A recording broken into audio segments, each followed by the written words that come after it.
Very seldom will you hear people honestly saying, I'm waiting. I'm waiting on the Lord. I'm not going to move until I hear from God.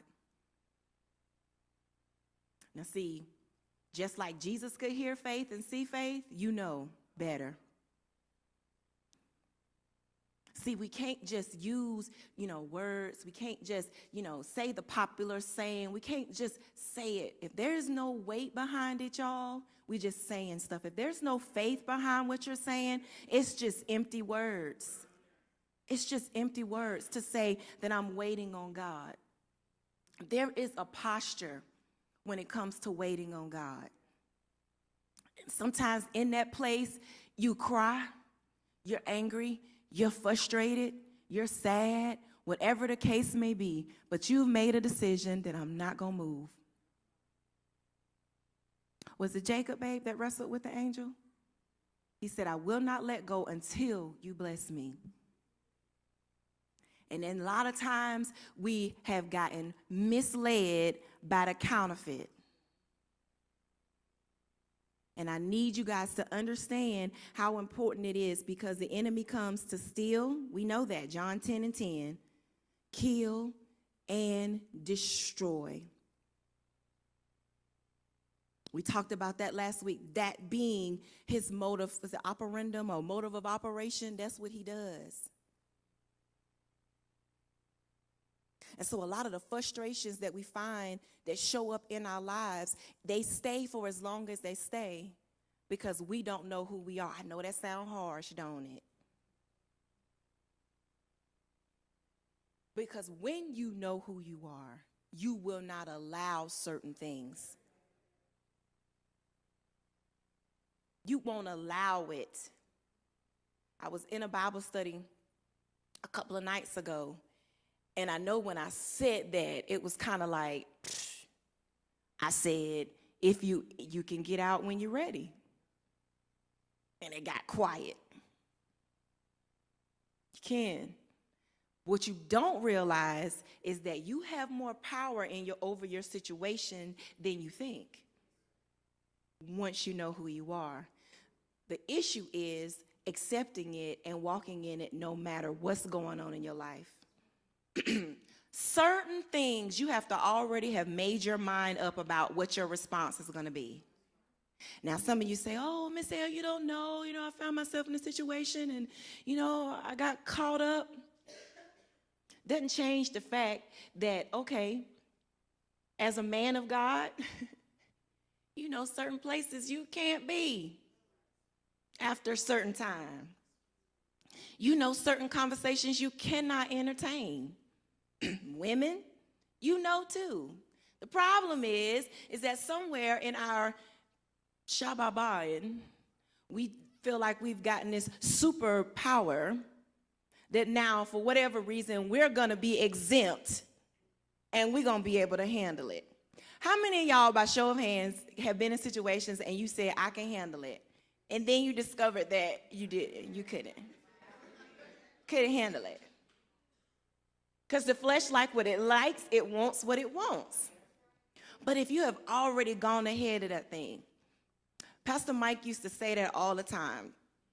He used to say that there are things that he will never get caught up in because he's made up in his mind to go all the way to the end of the thing and see what the end of that thing shall be. And if it's going to take him out of fellowship with God, if it's going to bring reproach on his family and ministry, he's not going to do it. Now, I know that sounds good, doesn't it? We're going to all go home today and we're going to have our sights set on what it is that we're going to do. And then there will be those of us who have said that and then still found themselves in situations because we fainted somewhere along the way. Somewhere we gave up and threw the towel in and say, you know what, I'm not going to. Oh, I don't believe in this anymore. But there are certain areas in our life that we have to put guards around, that we have to go ahead and intentionally say, this is not going to be the outcome. Now, it may come through many trials and many errors. But at the end of the day, you can still get back up on your horse and you can say to that situation, you will not find me there again. And you can begin to put things in place intentionally. And know that certain conversations you can't even entertain. Even if they seem innocent, you can't entertain them because they open you up to something that you're just not ready to pay for. The wages of sin is death. There is going to be a payment. And in sin, when you sin, there's something that you lose. What that something is, sometimes we may not know for a long time, but just know that something is lost in that. And we don't want to talk about these kind of things, but we have to talk about these kind of things because the enemy is coming in an, I won't call him creative, but I'll just say interesting way. And he's speaking to the hearts of so many believers now. I'm not even talking to unbelievers. I'm talking to believers that keep constantly finding themselves in cycles and traps. They keep constantly finding themselves. And you know what? The beautiful thing is that I want to share with you guys today. Because I'm really not going to be long because this is the direction. But, you know, my husband and I were talking. And he was explaining to me that he was like, he wasn't like, he said it. He was like, no, I keep saying he was like, no, he actually said this. Tamisha, if you decide that you don't want to do what God has called you to do, if you decide that you don't want to be what God has called you to be, he will raise up somebody else to do it. He just will. And he's like, I don't know. I keep saying it's like, he said this to me. If it happens, you might not even know when. But you have to make a choice to accept that you've been chosen by God. And when you make when you settle that you have been chosen, that will change things for you forever. That'll be the end of it. And I received it. Because I don't want to be in a situation where I choose not. And here's the thing. And the thought comes because you just be like, well, when I was little, when people was asking me what I want to be when I was little, I ain't never tell nobody I want to minister. I ain't never tell nobody I want to be a pastor. My responses were that I wanted to be a nurse or a teacher. That's what I've always ever said. Then I realized I couldn't deal with, taking blood from folks, so nurses went out the window. Education and teaching, I figured, okay, I can do that, and I wanted to teach little people. But the bottom line is that I never said that I wanted this, and so when it came to me, I fought it. How many of you all can attest to that? Listen, by show of hands, how many of you in this room know that you've been called by God and you have an assignment on your life to minister the gospel of Jesus Christ? Not just ministering like, you minister, but you've been called to that's your life. That's what it is. And then how many of you outside of being called know that you've been chosen? Okay. That there is nobody else in your life, in your family, that that you've been chosen. You know that you've been set apart. You look around you, nobody else is preaching. Nobody else in your family. But somehow, for whatever reason, you're in a position and you're the one that's got the voice and you're the one that's sharing and you're the one that every time they go to the family reunion, people like, don't go over there and talk to Gwen because she's going to start talking to you about Jesus. Stay far from Gwen. How many of you, by showing of hands, know that you've been chosen? But y'all, with that, I'm trying to tell you, with that, so much comes with it. And you like, God ain't, you know what I'm saying? Like everybody else getting to do this and everybody else getting to do that and everybody else and I'm so alone and nobody invites me anymore and nobody calls me anymore and nobody likes my post. Tiara. But he said, you better know that if God has given you an assignment, your responsibility is to him. It's to him. No matter how many people like you, stay with you, call you, invite you, or call you, stay with you, invite you. It doesn't matter. Your service cannot be unto them. It's unto them only when you surrender it to God first. And if whenever you make a decision that you don't want to do that anymore, just know, like it happened to Saul. Saul was the first king that was chosen because the people wanted a king like the other nations had. So they got a king, but the prerequisite was that Saul had to submit himself to the prophet Samuel, because during that time, God spoke to the prophets. And then the prophets released the word. So if you ever get to a place where you feel like you don't want to do this anymore, you don't want to be obedient, you don't want to listen to the voice of God anymore, you don't want to go where he's telling you to go, you don't want to say what he's telling you to say, because so many people have put you down and said no and don't want you to come to the cookout no more and don't want you to hang out with them anymore. Once you start letting those things take root, they will get you out of place, and you know what? You will be a has-been, and you know what? God will raise up somebody else to do what you were not willing to do. And it happened to Saul, because Saul started trying to make decisions on his own. He was like, you know what I'm saying? When I get with the homies and we prophesy, you know what I'm saying? I can hear from God. He started allowing his team to share with him, you know, what he should do. Come on, y'all, stay with me. You get around certain people that start encouraging you in a different direction. And that's not what God told you to do. And then you find yourself over here trying to figure out, well, why isn't this happening for me? Go back to the last place he gave you instructions. See how well you followed that through.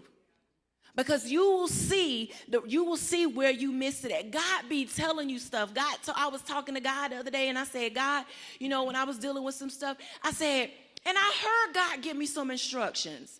Like I heard him, but I remember I was so clearly, I was getting out of the shower, and I was thinking, no. That's exactly what happened. I was like, because I didn't want to listen. And so you asked the question, I said, God, why didn't I listen to you? You know what he said? What he say, y'all? Because I ain't want to. How many of you ever know that you've heard God and you still did what you wanted to do? That should be everybody's hand in here.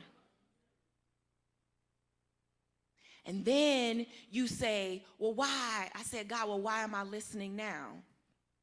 And we said it at the same time. Because you want to. That is why I say, if you are in a situation, you can get out whenever you're ready to get out of that situation. Because all it is a matter of tuning back in. And it might be difficult getting out. But once you tune back in, once you make that decision to tune back in, because after a while, the voice of God, when he tell you and give instructions up at the top and you don't listen, it begins to get faint and faint and faint and faint and faint. And next thing you know, y'all know what I be saying, but I ain't going to say it now. But you be somewhere doing something you ain't supposed to be doing. Whatever that is. But once you tune back in, you can get right back on course. And don't you notice that when you tune back in, how things turn around for you? Just almost like, well, dag on it. I wish I would have made that decision a long time ago. God, why didn't I? So what I'm trying to do today, I'm trying to encourage you to stay in faith. Don't remember where your help come from. Don't remember that God is. Don't forget that God is love. I kept saying don't remember. Remember. Don't forget is what I'm trying to say.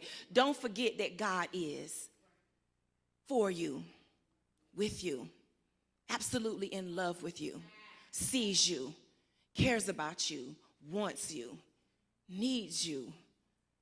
You understand? Stay in faith.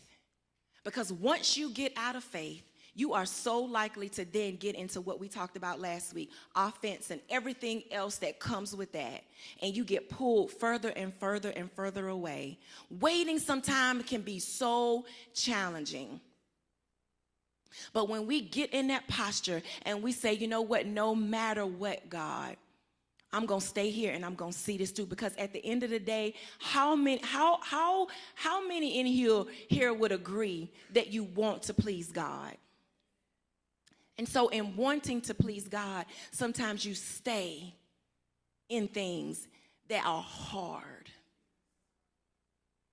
Because you're trusting, you're saying, you know what, God, I don't quite understand all of this. This doesn't feel good, but I'm not confident enough to go over here or over here, because I know that you said that you would lead me and you would guide me. And right now, the blinders are on. You know, sometimes you just got to admit where you are. You have to expose the enemy. You have to tell somebody that you can trust that I'm stuck right now. I'm in a moment and I'm having some issues and I need some help. But you stay put. People have wanted to get out of their marriages because it's gotten hard, because it's been challenging, it's been difficult. But women of God and men of God have made a decision. They've got in the face of God and I'm like, God, this don't feel good. It don't feel good, but I want to please you. And I know that you have a plan for me, and you have a plan for this marriage, and you have a plan for this situation, and I'm going to trust you in it, no matter what it looks like. And how many times that we've been in situations, it just not even just marriage. I'm talking about on your job, it's been difficult, and you want to leave.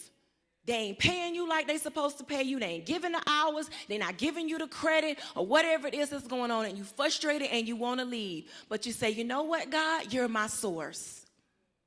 I'm not going to move out of this situation until you open the door or present me with a way of escape. Knowledge of another way to do this. I'm not going anywhere. And if you notice, you guys, a lot of times when we have made these decisions on our own, I'm talking out of our emotions. I'm talking about even when it's pertaining to your children. I done had some trials with that, Michaela. I have wanted to literally pick her tail up and throw her somewhere. Impossible feat. But I have felt that way. But then I have to be reminded that it's my child. And if there ain't nobody going to stand with her, I got to stand with her. If ain't nobody going to be praying for her, I need to pray for her. If ain't nobody going to be speaking life over her, no matter what it looks like, I need to be doing that. So you make a decision that I'm not going to move. God, she is. She is a woman of God. I pray for her. I pray for her spouse to be. I pray for my grandchildren and whatever else that's coming into her life. Instead of me speaking negatively about the situation, I choose to speak life. And instead of speaking negatively about marriages, you choose to speak life. Instead of speaking negatively about the job and cursing the owner and all the people who work with you, you speak life. And you say simply, God, if I'm here, there's a purpose and a plan in this. And you're going to work this whole thing together for my good. Because I love you. You love me. You called me and I answered. And I have a purpose that's on my life. See, that's what people do when they realize who they are in God.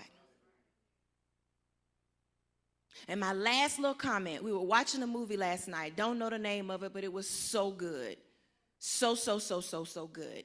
It was this little girl, and y'all may know it, but this little girl in there, and her mother had gone through some challenges, lost her spouse or whatever, and her mom had lost faith. She just really had given up on just trusting God in so many areas, and she was just trying to do what she needed to do in her own strength.